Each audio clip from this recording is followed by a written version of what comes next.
My boyfriend started out as the perfect man for me, but now that we're about to move to another state together, he's saying we should break up because he's been enjoying going on benders and hates that I can't drink. We started out living in the same place, but then I had to move for work, so we've, 26F and 25M, been long distance for some time. Finally, I got the opportunity for an internal transfer so we could be in the same place. We picked Dallas, Texas to move to together for various reasons: cost of living, the chance at good in-state tuition for grad school, job opportunities, amount of transplants, weather. Plus, he had some friends already living there. He got a job, got a place, and moved down a few weeks ago. My transfer was just accepted, so I was preparing to move down in another few weeks. He was so happy and excited when at the news, or made a good show of it, if not, and said he couldn't wait to have me there. I was counting down the days. Cut to today. He says he's been having a blast reconnecting with his old friends. They've been going on benders over the weekends and he's been living it up at bars and clubs with them, their friends, and their girlfriends. Thing is, I can't drink. Like, physiologically. I have a genetic mutation that makes my liver unable to metabolize the alcohol, so I only feel sick when I drink it instead of good. Alcohol intolerance, aka Asian glow. I am Asian and he's not. Some people who have this condition drink anyway, but I feel so awful when I try, I've given up. He says he's been thinking that we might be happier if we go our separate ways since I can't drink and he likes to. I'm in shock. He's known this about me since day one. I don't feel like I act weird about it. I get my one drink to hold and sip on throughout the night so I don't look out of place and I still have fun. I just can't do multiple rounds or shots.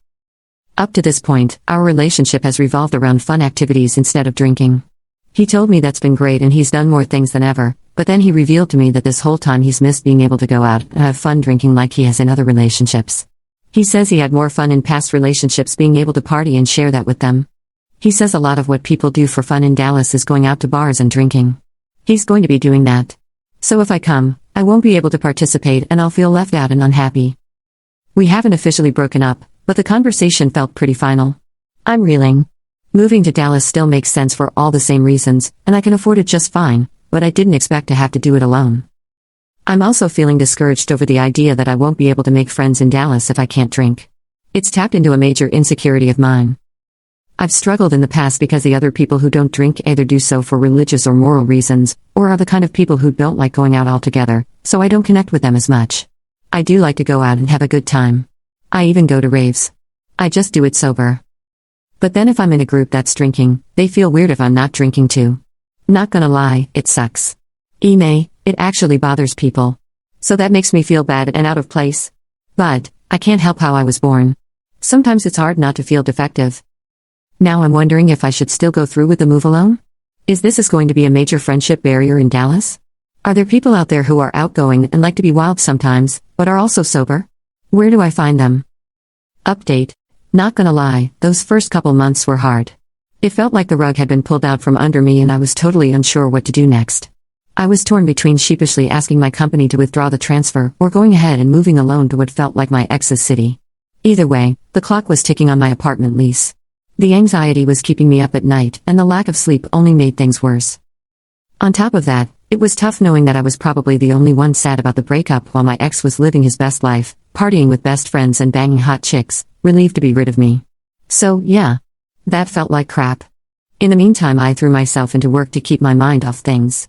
That's when things took a crazy turn because one of my projects garnered a lot of attention. It led to me writing a report that made its way to a member of upper management. Lo and behold, a few weeks later a management position opened up that I was uniquely qualified for, and the interviewer was that same person who liked my report. So I got the job. And when they told me that I would need to relocate to our home office in the Bay Area, I work in biotech, I was able to tell them that all my stuff was already packed and ready to go. Thanks, X. So now, instead of Dallas, I'll be moving to the Bay Area in a few weeks. One of my best friends is coming along for the ride. We're going to make an epic road trip out of it and hit a few national parks along the way. Since we had fully expected to move in together, my so had taken some of my belongings down with him. I've paid about $500 so far to get my stuff shipped back. My kitchen stuff and some pieces of furniture are forfeit. He has yet to return my gaming consoles. We really should have split it, but I knew he'd turn that into a back and forth that I didn't want to deal with. TBH, there's also enough of a difference in our budgets that $500 to me is not as big a deal as $250 would be to him. It's yet another blessing that we never merged our finances. I've reminded him a few times about the rest of my stuff, and he keeps telling me he'll get it to me.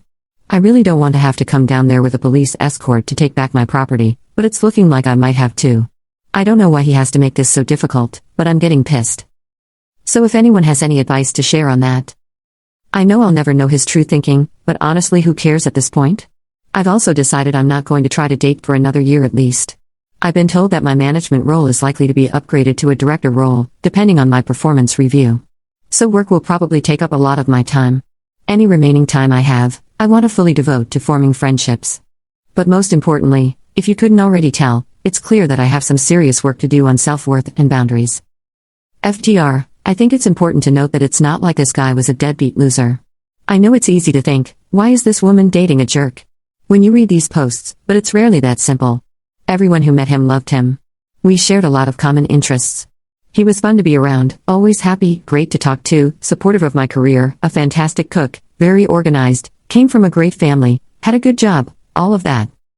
However, there's no denying that I was in a long-term relationship with someone who consistently took way more than they gave. Like, on every level. And he himself would admit that. I want to take this time to work on myself so that I never accept that kind of situation again. Buiuit, when I do decide to put myself out there again, it's the Bay Area. God knows there will be plenty of guys around who also get Asian glow and will understand why I'm not drinking lol. Cheers, everyone.